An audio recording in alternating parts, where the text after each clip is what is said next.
What's up, everyone? It's the Interview Queen Alicia Toot here, and be sure to watch True Heel Heat.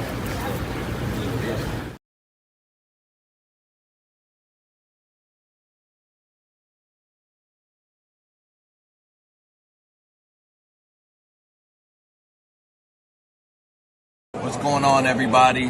This is your former AEW World Heavyweight Champion. Once a champion, always a champion. Swerve Strickland. Whose house? Swerve's house. You're watching True Heel Heat podcast.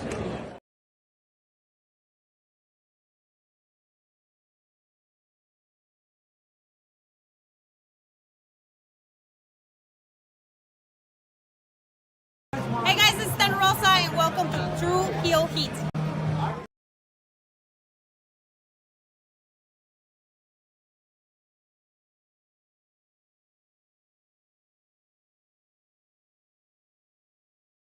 What's up, guys? It's Wolverine Death Machine, Mr. GMSI himself, Brian Cage, and you're watching True Heel Heat. Who better? Nobody.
Hello. It is me, your True Heel Phenom SP3, and we are live on the True Heel Heat YouTube and Facebook for our Ring of Honor Death Before Dishonor 2025 preview, breaking down and predicting the card for this Friday's show from the 2300 Arena in Philadelphia, Pennsylvania. And to do that, I am joined by the only other person crazy enough to talk about a Ring of Honor pay-per-view 2 days before the show, knowing that Tony Khan will just go on social media on Friday morning, Friday afternoon, and announce the whole rest half of the card. Mm-hmm. It is the one and only, the great co-host from over on Fightful on Tuesdays, on Fridays, any day she can show up because she watches it all. It is Kate of Fightful. How are you doing? SP3, I am good. I am better than Dustin Rhodes, at least in the knee department, who has been the main character of ROH for some reason. And that's put us in quite a little pickle as we're headed to this pay-per-view. I feel like they hit such a home run in Texas, and then, per usual, ROH has carried absolutely no momentum out of it. But I'm always excited because the pay-per-views always show out. So I'm excited to talk about what we know and to also speculate on what we don't know. Obviously, the answer is put Nigel McGuinness in every match. So, I mean, after you saw his performance at Forbidden Door, why wouldn't you? I was just the happiest little Christmas tree, SP3. I was just in all of my glory. But this being at the 2300 Arena, I think, is also something that's fun. So I'm sure the vibes in there are going to be fantastic. Looking forward to what they give us, because even when the builds are weak, the matches deliver with ROH. So I did want to ask you, since you brought it up, you are the number one Miss Techers out there, Miss Pure Rules. So how was it for you watching Zack Sabre Jr. versus Nigel McGuinness at Forbidden Door, IWGP World Heavyweight Championship matchup? in London in the O2 Arena at that as well. Was that your match of the year? In my heart, it definitely was. It was really, really great, and it meant a lot to me. Like, there's certain matches that before they even start, just like the contributions of the people doing it, have contributed so much to my fandom that like it meant so much there. But there were so many things about it that I loved. I think the spot that everyone took away from it was the sneaky lariat that Nigel pulled off, where ZSJ took a face bump just eating it with his face. But just some really, really fun.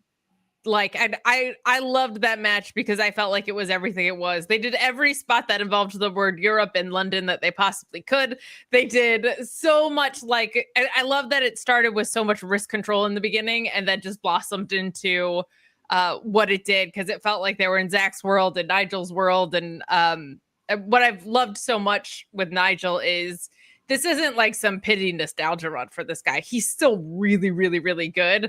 And part of the reason is his devotion to this style. I think that's why he's able to do it at the age he's at, and why it's been like riding a bike a little bit for him is just because it is so focused on fundamentals and being clever in the ring as much as anything. So for me, watching this match, that meant so much. But seeing Nigel's whole run, it's not like, oh man, you know, he doesn't have it anymore, but it's so nice to see him back in the ring. It's like, nah, he's legit, man. He's still throwing lariats that are gonna knock you out. So I had a blast watching that. It was fantastic. Yeah, I don't know about you, but when I think about, great wrestling matches, you also have to think about like the soundtrack to it. And when I think about like Bryan Danielson versus Zack Sabre Jr. from Wrestle Dream 2023, I think that as memorable as their two performances, it's a performance of Nigel McGuinness and Jon Moxley on commentary. Unreal. That puts it over the top. And I felt the same kind of feelings listening to Walker Stewart and Bryan Danielson talk about Nigel McGuinness versus Zack Sabre Jr. I was like, that's the perfect commentary team for anything in AEW, but definitely this matchup.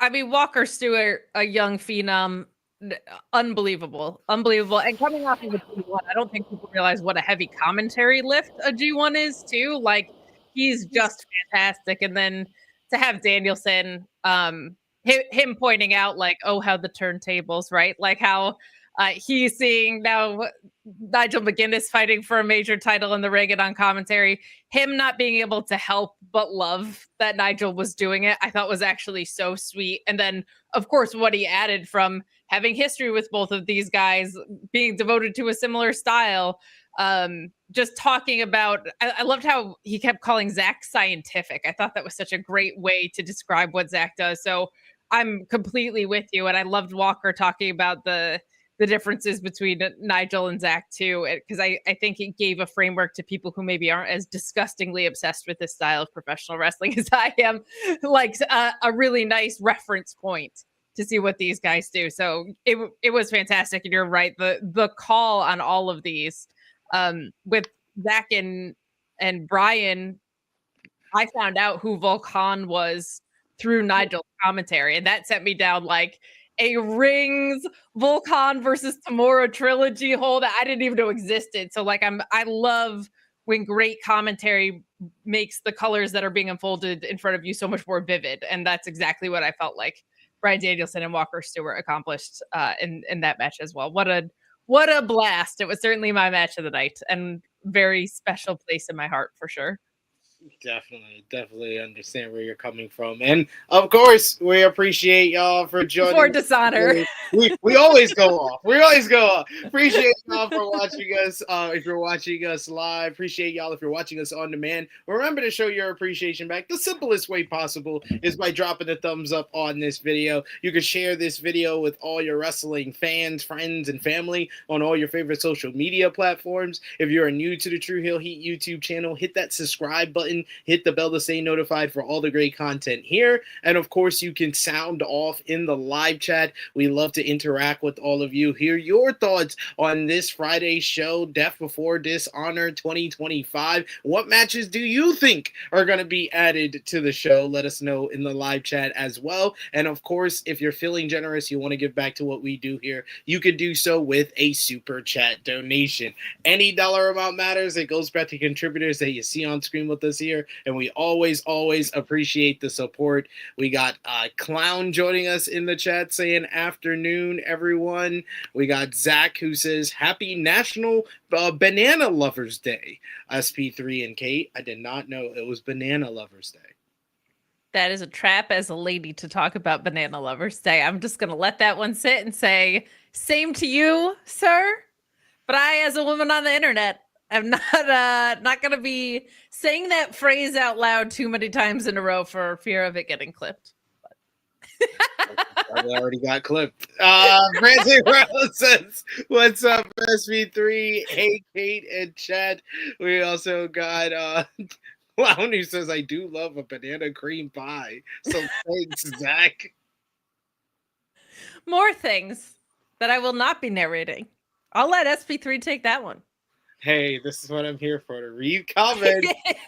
Great Carter Second says, good afternoon, SP3, Kate and Chad. Thank you for joining us today, guys. Remember to drop the thumbs up. Remember to show your support with a super chat donation. Or if you're watching us on demand, comment down below and let us know what you think about this Friday show, Ring of Honor, Death Before Dishonor. And if you're watching after Tony Khan basically spams like 100 matches on the show, let us know in the comments section as well. But Kate, here we are, another Ring of Honor pay-per-view week. I think the last time we did this was Supercard of Honor in July, and I think we did also 2 days before the show, and I think we had 5 or 6 matches. So this is a case of he's extra lazy because he had a pay-per-view the week before, and he gave us 4.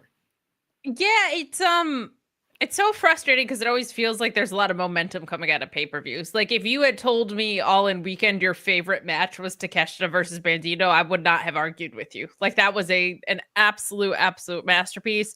So because the in-ring always delivers, you can't help as a fan but be like, oh, sick, what's next? Like what are the next stories for these guys? Obviously, we knew Takeshita was going to go do the G1. I am now on the train of have him win the C2, challenge Okada, become the best tournament wrestler alive, and dethrone Okada from that title too. That's where my head's at with that. And Bandido is now one half of the tag team champion. So even within what you're showing me on screen, ROH has been further de-escalated as a non-priority to this company.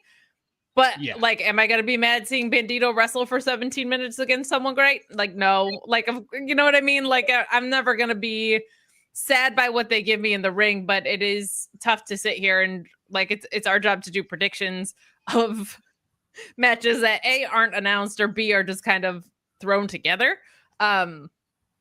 Especially because it's not even one of those things where it's 2 days before and you're like, oh, I bet after tomorrow's TV, this, that, and the other will get announced. They're just going to be like 6 luchadors are in this ladder match or whatever. Like they're not going to, there's not even like built out stories probably leading to a ton that's going to get announced after tomorrow. It's just going to be a hodgepodge. So we will do our best as we always do. Fastidious SP3 and myself.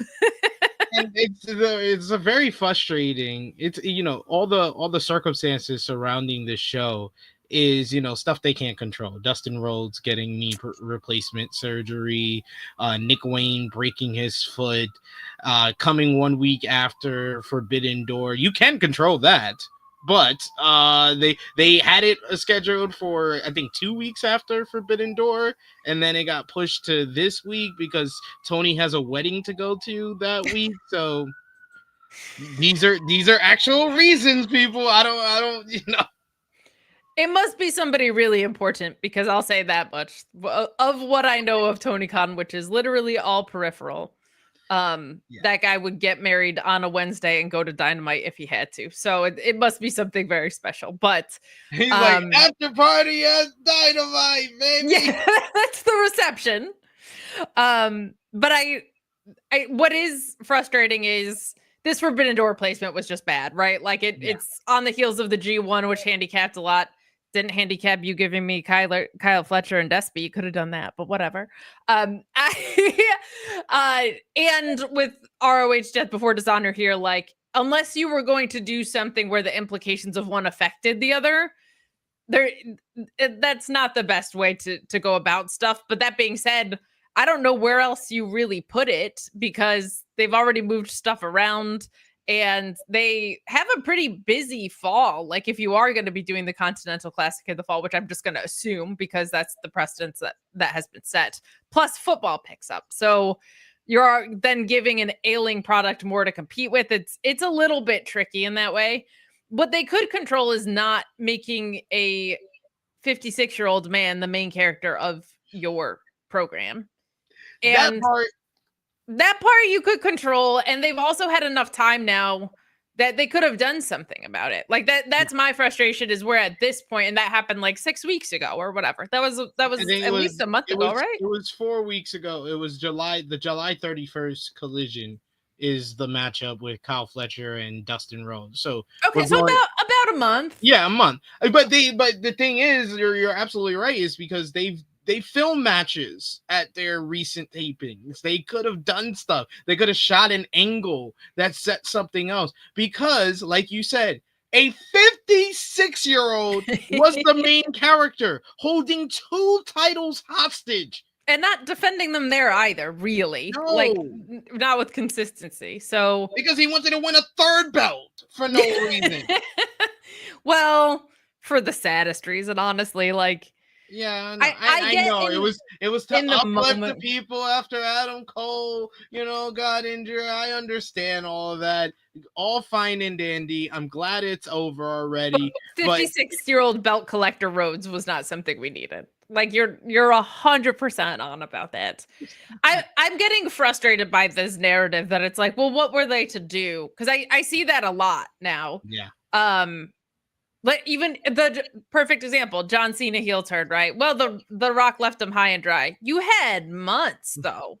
You had months to have John Cena say, I aligned myself with The Rock because I'm fucking off to Hollywood after this, and he's the biggest name in Hollywood. That's it. That's all it would have taken. You had months. And honestly, like, WWE faced this with Liv Morgan, right? They made her the center of, like, 4 women's stories, and she got injured, and the Evolution build fell apart. Like, it's a high risk thing to do if you care about the promotion. They don't care about this promotion, so it's a little lower risk because they weren't doing anything with him anyway. It was for the love of Texas, and it then continued past it. The reports were that the story between Dustin Rhodes and Sammy Guevara in the infantry was not over, and Shane Taylor Promotions wasn't over. So that's what I kind of weep for is that aspect of it, because if they were gonna finally flip the titles here, that would have been a nice moment. Okay, so before we get into the title thing, we might as well talk about this whole title situation, because we're not even sure that there's going to be new champions crowned on this show, because Ring of Honor has a habit of just letting titles linger on people that are injured. Do I not remember freaking Wheeler Yuta holding the Pure title hostage for 6 months while he was injured? And then, like, we don't know Red Velvet's timeline, but they immediately got an interim champ there. Like, the inconsistency also drives me crazy with that. Yeah. But when it's 2 titles that are affected, and also, like, Sammy Guevara hasn't exactly been lighting the world on fire, but are you just going to leave him hanging out to dry too? Like, it's a weird thing. I see this chat you pulled up, 3 belts, Dustin Rhodes was great. It's great if you're not a Ring of Honor fan and you are a Dustin Rhodes fan. Yeah, if you're just a Dustin Rhodes fan who never watches Ring of Honor, it's great for you. It's great, and like, I feel like the plan was always to do this with Dustin and Fletcher from the perspective of like the Adam Cole situation. Yeah, it felt like, let's give him a feel good moment, and then we'll have Kyle Fletcher beat the crap out of Dustin. So I feel like that part wasn't affected by the injury situation. So that much I don't mind. Like if you want to give him a feel good moment to just later transition it to Kyle Fletcher, that's fine by me. But they have completely hamstrung ROH with this stuff, and they've made no plans to address it, which is very maddening. Do you think we're gonna get some like survival of the fittest tag, whatever the fuck? I think for maybe for the TV title to determine the interim TV champion, because we also got the Nick Wayne foot injury. Right. So I think they might crown like an interim TV champion on this card, and it'll probably be through survival of the fittest, where they could put like your AR Foxes, your Adam Priest, they could throw a whole bunch of randoms in there. Put hologram so we know who's gonna win. And yeah, and then for the tag team titles, what should they do? Maybe like a four-way? Maybe like a four-way? Like... Maybe they start a tournament, because that would eat up some of the card too. If they just did like that, they have some direction going to TV with it. They could do it throughout the whole night. They could do like four first round matchups. They could do all 4 on the pre-show. So the pre-show actually matters for once. And then the main card has the final 3 matches. It's actually not a terrible idea. I kind of liked that. That's how you book the whole show. I just booked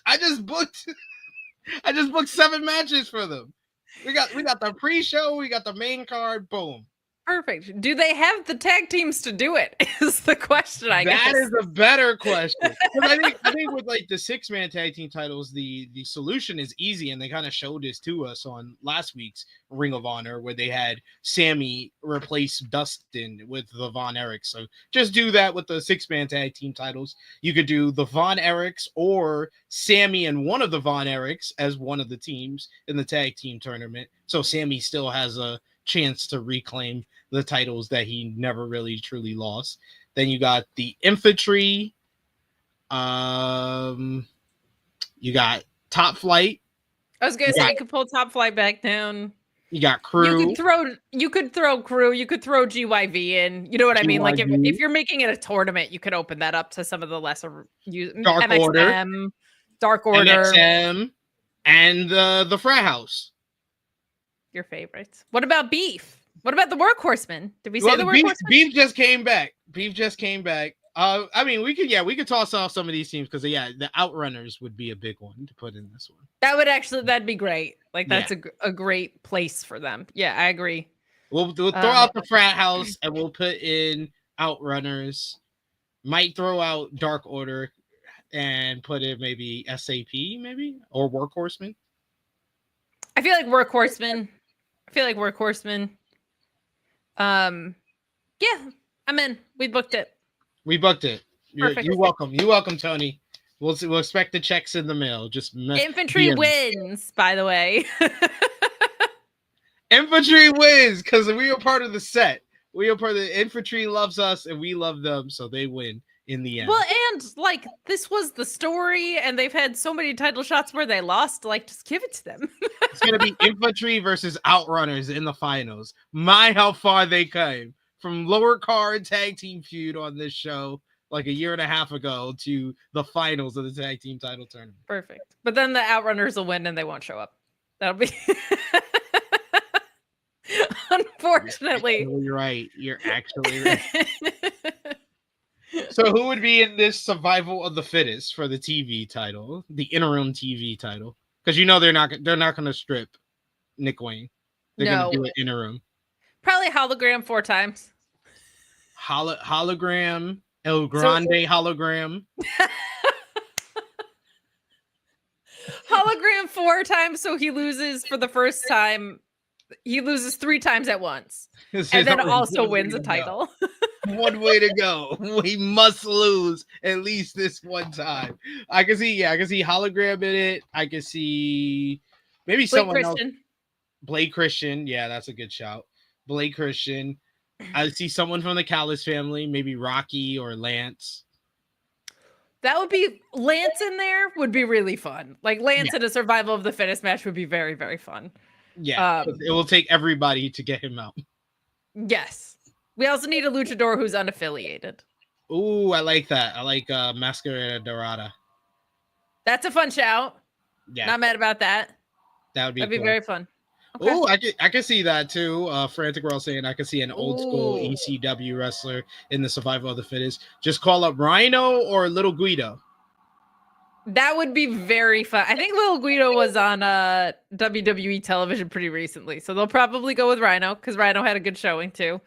That would also be a very Tony Khan move. Like that would be like a fun, easy pop in a spot that's not overly consequential. Like I don't mind like legends being brought back for things like that, especially in a product that's as aimless as ROH right now. Like just do the fun thing. That's fine. Yes. Like one spot being eaten up there is good. Or of course, Nigel McGuinness. Also, what do you think about ROH's pay-per-view schedule? I think we've talked about this before, but I just don't understand why he just doesn't schedule them around AEW pay-per-views. Just treat it like NXT TakeOver. Do it around your big 4 pay-per-views. Do one around All In, one around Revolution, one around World's End. You could do it like the week before World's End in the same area. Like, I don't understand why that's not the route. I think if they did, I get sticking it in the middle of a residency, one that just makes good financial sense because I'm sure they're getting some sort of deal. And 2, you have fans that are like in the AEW long haul, in a sense, that would probably buy tickets to ROH if it was a part of like a longer term thing. So I get doing it here. And then if they do another Hammerstein run in winter, like doing it there makes sense. So I don't mind that idea. I think you're right when you said this got like crowded on the back of Forbidden Door though, because I actually feel like AEW deserves a lot of credit in how much better the pacing of their pay-per-views has been. That's been an underserved conversation because it was a huge issue in 2024. They expanded from 4 to 10 very, very quickly. And they also have ROH to balance within that. So I just wish that they gave a crap around it, but I think it's a smart strategy because I feel like AEW fans, if they're in this like bigger swath of shows, are probably more likely to also grab a ticket to it. I actually really like the shout of putting AR Fox in there. I'm just also ready for AR Fox to be in a story that matters. Wait, give them this Ring of Honor television title. Build up. They always act whenever they do a random tag team match that has Nick Wayne and AR Fox in it. They always act like, oh my God, they have all this history that we never bring up until they're in this random tag team. But like make it something where he finally wins the big one. He had a big win at Supercard of Honor in that $100,000 four-way. And then he wins here, Survival of the Fittest, and then you can build up to AR Fox and Nick Wayne for the undisputed TV title. I really like that idea. And I had it in my head, like I would love for an AR Fox Kyle Fletcher feud to happen. Because I feel like AR Fox is someone who could get made by that, and in ring that would be a whole heck of a lot of fun. But I just want AR Fox to start doing something of consequence, and this is a really easy layup. Actually, that's a good shout of when it's time for Nick Wayne to come back. Like you've got something built in right there, and also AR Fox is great, and he's been doing this for a little bit. Let's mix that up. I'm here for it. Or Nigel McGuinness because he's the best. He's hold every title all the time. He should tag with himself and win the tag title tournament. I'm here for it. The answer is always Nigel, folks. It's Nigel. For me, on ROH, yes. See, we just booked the rest of Death Before Dishonor, but we're going to give you the rest of Death Before Dishonor as far as what AEW has actually announced so far. But as always with our pay-per-view previews, I'll ask Kate and myself and all of you from 0 to 10, what is your anticipation level, your hype level for this Friday show? A generous 7, just because I know the in-ring's going to be amazing. Yeah. I know the in-ring's going to be amazing. The build, I'm like in the basement. 0, 1, 2, unfortunately. But like I can't not be excited for an ROH pay-per-view on the principle that the wrestling is going to be great. I wish I could be an 11 out of 10 if they tried a little bit, you know? I just try just a smidge. Just have a plan of what you want to do for the next pay-per-view. this weird idea after the last pay-per-view, and then it's probably easier to build out the weeks after that, but I don't think he's ever going to take that advice. Not unless some big money thing happens. Not unless they end up signing a TV deal. I think do we see that happen, unfortunately. I'm at an even 5. I think that, like you said, the in-ring work is always going to deliver. I think the top 2 matches already announced on this card are going to be great. I think I can't go higher than a 5 unless I know the whole card. And the fact that this has less matches announced for the card than a WWE PLE that they don't care about. Clash of Paris. The fact that has more matches than this card, I can't go higher than a 5. That is an extremely fair calibration. Oh man, and MCAT's man, you just preaching to the choir here. He says, "Can we get the Billy Athena story started already?" It's already started. It started. It finished. The answer, the end of the story was Athena's better than Billy. The end. I feel like you deserve a sponsorship from Blue Chew if we're going to keep talking about ROH, because this stuff has been waiting and waiting. This stuff lasts as long as you could ever want. You are calling your doctor with this one, okay? This should have been over 2 Decembers ago. I mean, it feels like Athena's on the main roster now, but they're just I am not one of those people like get her to 1,000 days. I don't give a shit about that stuff. I really don't. Like, longest reigning champion in history already. I don't care if it's at 980 days. I don't care if it's at 1,000. She's incredible. We're seeing that on the main roster now. It feels like they have to. They owe it to Billy Starks at this point for that turn to happen. But it certainly doesn't feel like interim TV champion Mina Shirakawa is going to be the one to dethrone the forever champion. But man, it does feel like they're doing that. Like, it'll be a trilogy over 3 final battles. Genuinely, I think that's what's going to happen. Genuinely, I think that's so stupid. It is. You basically defined Billy as a loser, and then she's going to win at the end. Oh, great. She won. She got like 1,000 shots, and she finally won one. I think there'll be a turn. Like, I think there'll be something that happens, but like, we've already played that game twice, so I'm not interested because I've seen it already.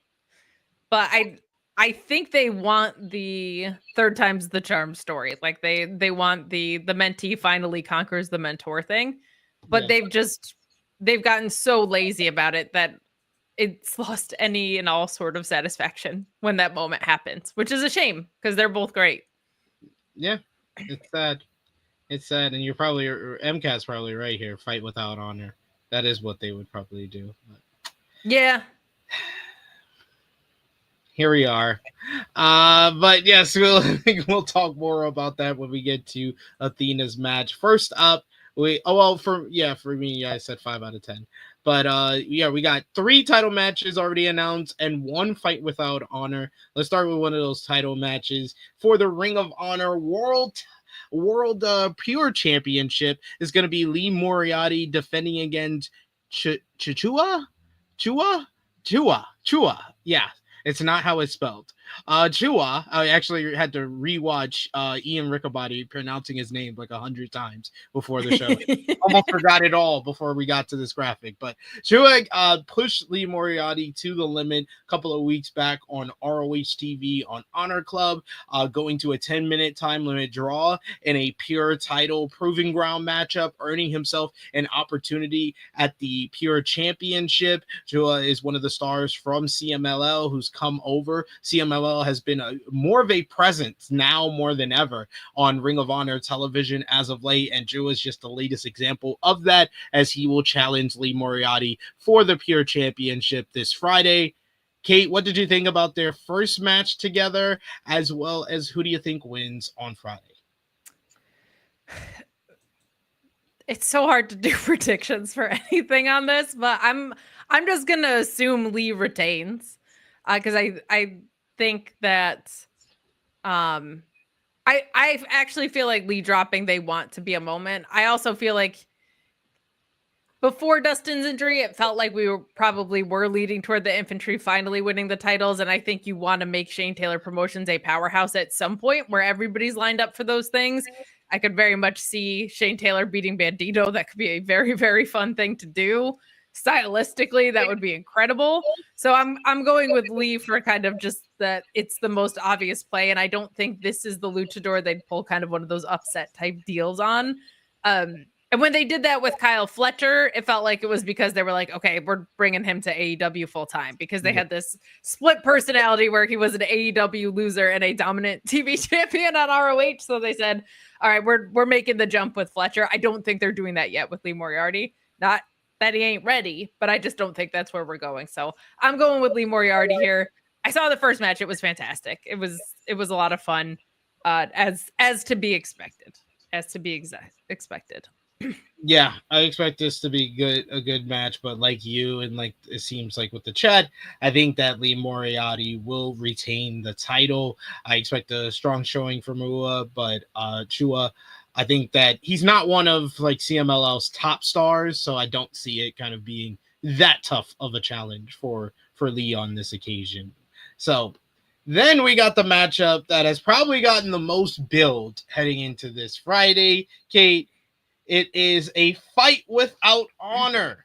QT Marshall will go one-on-one with Paul Walter Hauser. This rivalry, this war, this personal vendetta started all the way back in March at the Revolution 0 Hour pre-show when QT Marshall spilled liquor all over Paul Walter Hauser, who's a recovering alcoholic. That level of disrespect led to months upon months of social media interaction and activity between the two men. It led to a couple of weeks ago on ROH TV, Paul Walter Hauser coming out and confronting QT Marshall, laying him out in the middle of the ring, clotheslining him over the top rope to the floor. And QT then challenged Paul Walter Hauser to a fight without honor in Philadelphia, a city that was basically the first fight without honor happened. Ring of Honor was born in. QT Marshall considers himself a legend of Ring of Honor and wants to welcome Paul Walter Hauser to his house at the 2300 arena. Kate, what have you thought about the steering war that has been Paul Walter Hauser versus QT Marshall? I mean this genuinely, and I know there's people that mean it sarcastically. I think QT Marshall's really underrated.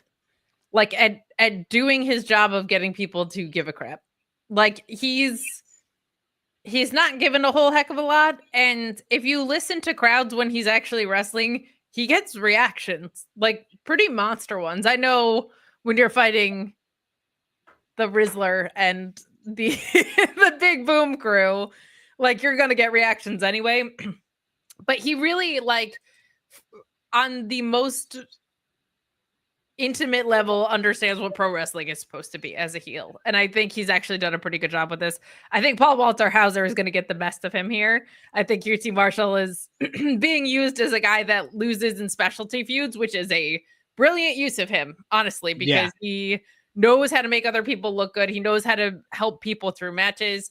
He gave a great interview on the Spotlight with our friends at Fightful with Jeremy and Steven Jensen. So I'd encourage you to check that out because he talked about like how proud he was of the work that he did with the Big Boom crew over there. So he's really, really good in these situations. So I think this will probably surprise a lot of people as being pretty fun. I think they've done a decent enough job. They went to all the places that you should and shouldn't go in a wrestling feud, which I think has been really good. I think Paul Walter Hauser gets the win here, as he should, with how nasty QT's been. But I genuinely think QT doesn't get enough credit for. He makes it look very easy to do not very easy things like work through matches with celebrities and make sure everybody's on the right side of where they need to be with this stuff. Yeah, this is perfect for him, actually. QT Marshall, in a lot of ways, is basically what early to mid 2010s, Heath Slater was for WWE.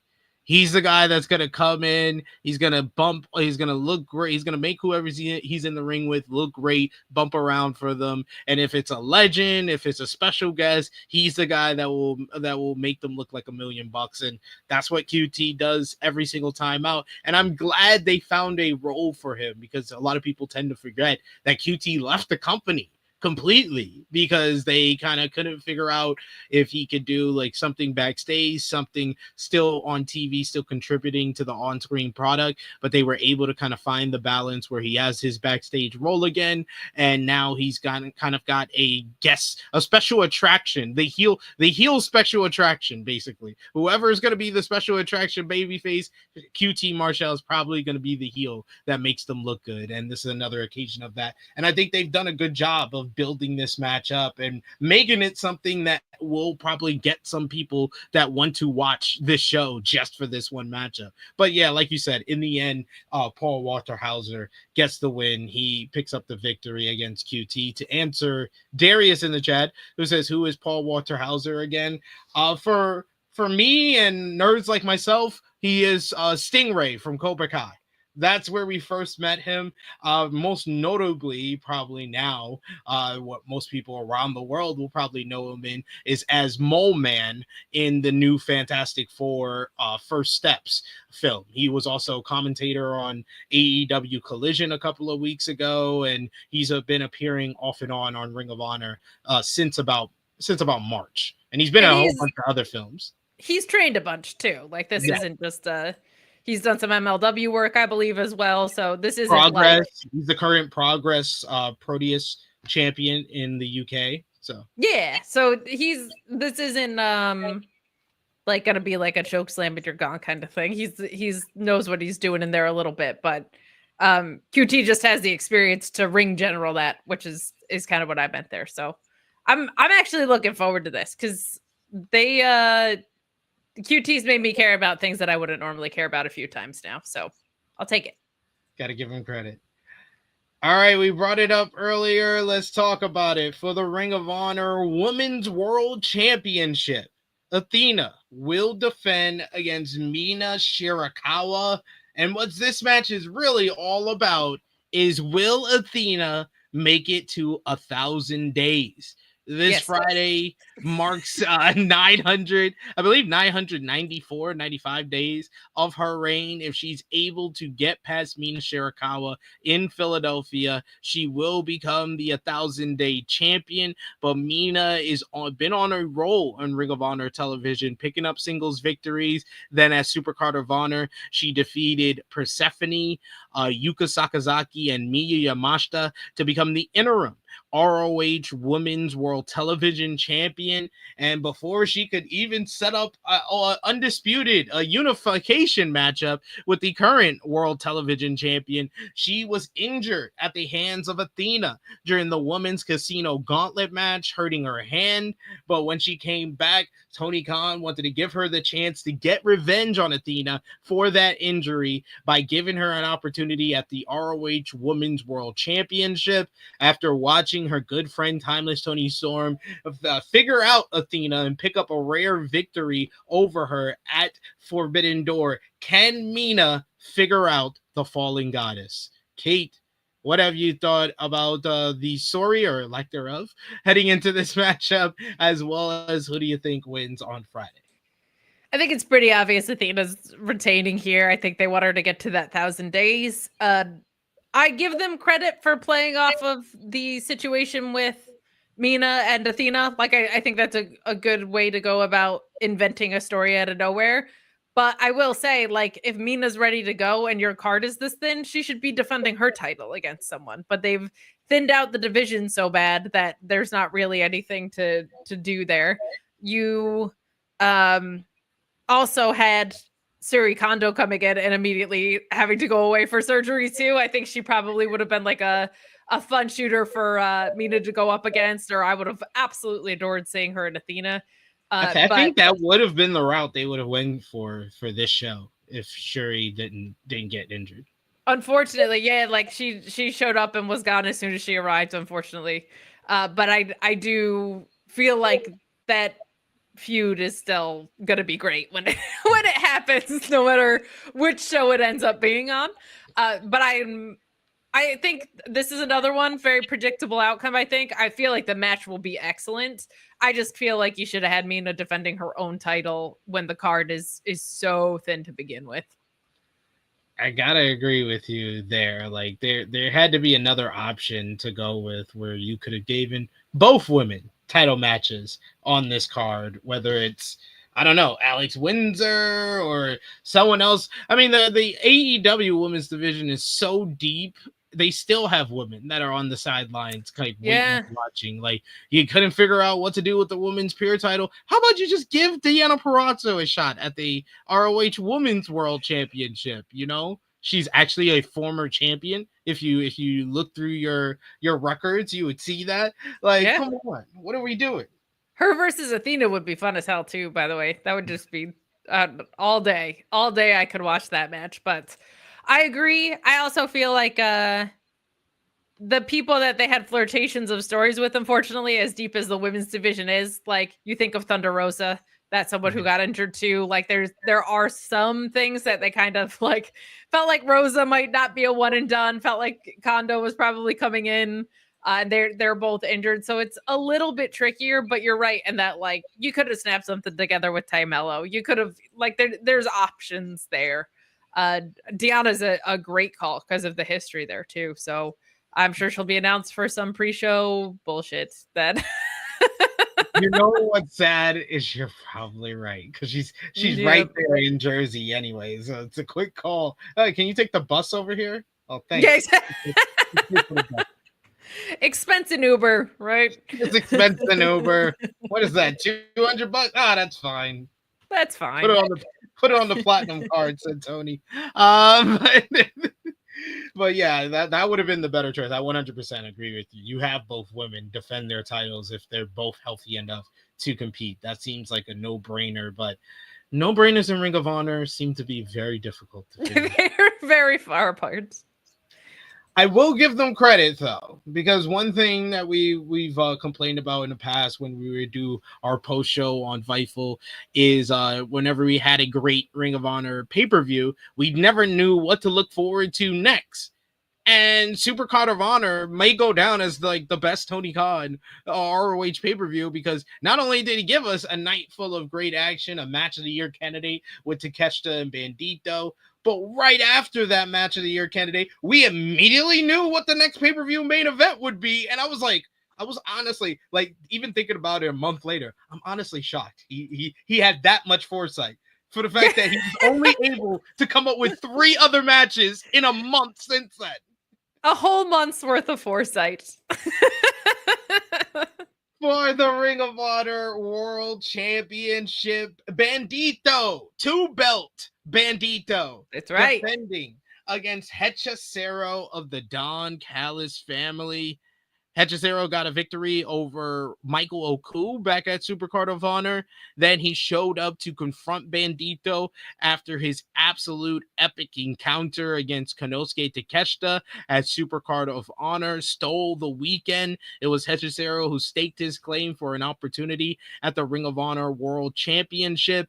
In the week since then, we had multiple multi-man matches involving both men, including on the Wednesday after All in Texas, where Hechicero picked up a win alongside the rest of the Don Callis family and the Young Bucks over Bandido, submitting Bandido in that matchup, then showing the world that he could defeat the ROH World Champion, with Bandido having been distracted over the last couple of weeks with Brody King capturing the AEW World Tag Team Championships.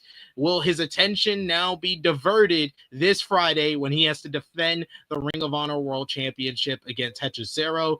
We talked about it a lot when we did our post show on Fightful for Supercard of Honor. We talked about the amazing summer of Bandido. Bandido has entered himself into the chat for Wrestler of the Year between what he was able to do with CMLO and Arena Mexico, the match of the year candidate with Masquerada Dorada, tore it up with Mystico, tag team trios matches, the match with Takeshita that we're going to be talking about that till the end of the year pretty much. And then what he's been able to do with Brodito alongside Brody King and stealing the show with the Young Bucks and the 30-minute battle with FTR, then winning the tag team titles at Forbidden Door. What is people have seen this tweet a couple of times from a couple of different people, but people are really saying after this Friday, we're going to have a serious conversation about Bandido. I say, like, he's in that top 10, the 10 names that you want to put in there for the best male wrestler of the year.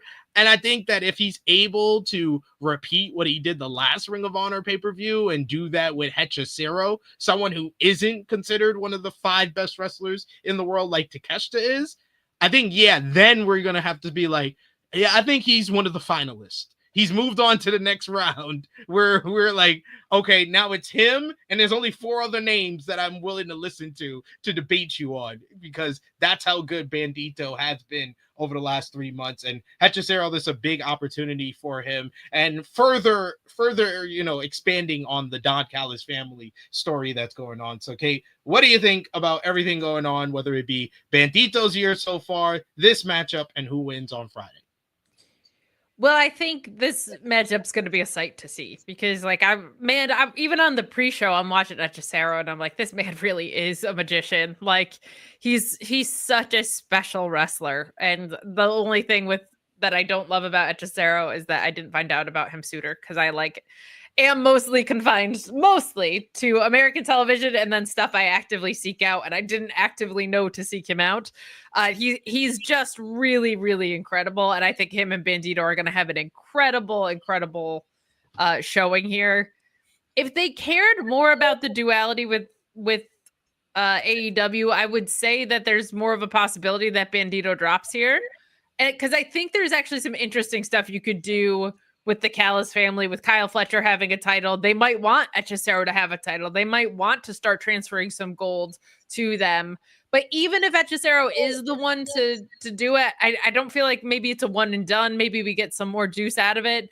I think Bandido probably retains here, even though from the higher level, if you look at what's going on with AEW, I actually think it makes more sense if it switches. But I don't think that's what we're going to get here. I do think you're going to get a hell of a match out of this. And I do think Bandido retains. As far as Wrestler of the Year, like, real ones will know. Like, I don't know if he'll get, like, the votes in end of year award type stuff, just because he hasn't been, not all of this has been on American television, though I feel like enough of it probably should be to give you a clue of how special this guy is.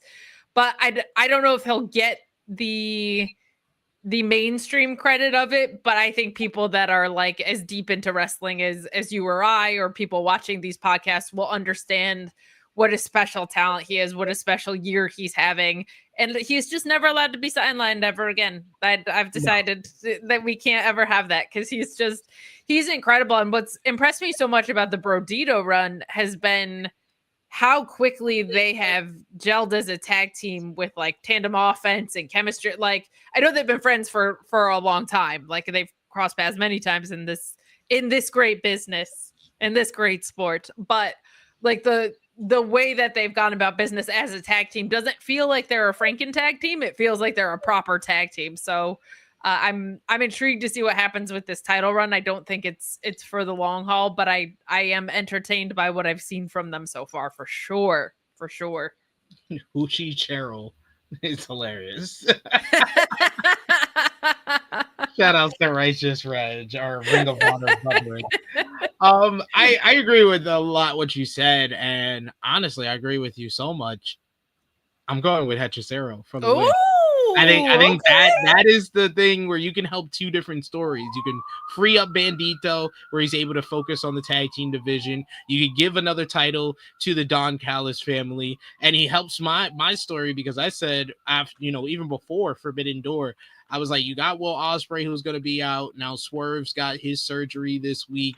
He's going to be out. That's two of your, like, top 3, top 4 baby faces. We need you to turn up the cooker, turn up the light, turn up the spark on Takeshita's slow burn babyface turn of him getting upset about all the people Don Callis have, feeling neglected because all of his success is going on in Japan, and he just breaks free. He wins the IWGP World Heavyweight Championship, wins the C2, and then eventually beats Okada for the unified title. I think that it's so hard with Takeshita because he's unbelievable in the role that he's in. This like heel assassin is so entertaining to watch. But then I think about my Cinnabon Takeshita and how much I love him and how over he just genuinely is with the crowd. And I'm like, if that's the way the tide is going to turn, take him that way. Take him that way. Like just do what's right with that. And you're right. AEW is going to be in need of top baby faces soon. I'm actually very intrigued to see who steps up into those roles. Like, I think it's actually a very healthy thing for the middle top of the roster because they're going to have more opportunity. Now it's a matter of who steps up. Danny Garcia, I'm looking at you. Like, we got to see things like that. But I do feel like Takeshita is almost the no-brainer one because he's just been on that cusp for a while now. So him stepping up into that role, I think is going to be something special. And not just because I thought of it, but I actually think it's a really, really interesting story because they've teased this Okada Takeshita thing so much that for him to win both tournaments in 1 year, there's not a lot of wrestlers you could do an arc that special with. And Takeshita's one of those guys because he's just such an absolute phenom. So do it. Do the thing. I like the slow burn babyface alongside that. Like, let's make that happen. I would love for Hechicero to win. I think that would be a really cool and inspired move. I just don't know. It's just so hard with ROH sometimes, but I think it's the better booking decision, which is why I'm probably thinking they won't do it. Yeah, it is the better booking decision. That's why they're not going to do it. But I also want to see Eddie Kingston come back, but Eddie, Orange Cassidy, like they do have people on the way back. Like Orange Cassidy back sooner than later is a phenomenal call. So we'll see what comes of it. I think you're gonna need to. I think it's like we saw it with Queen Amanada, right? She stepped up where there was an opening. Like sometimes it's unfortunate when people get sidelined. But sometimes other people get a minute to shine through, and I'm really excited to see who gets to help carry. Because listen, Swerve was being used sporadically, Will was out, Kenny was out, and the product was still really good. So you obviously have Hangman as your ace, right? So I feel like people are forgetting, like, well, the product's been good without them for a few weeks now.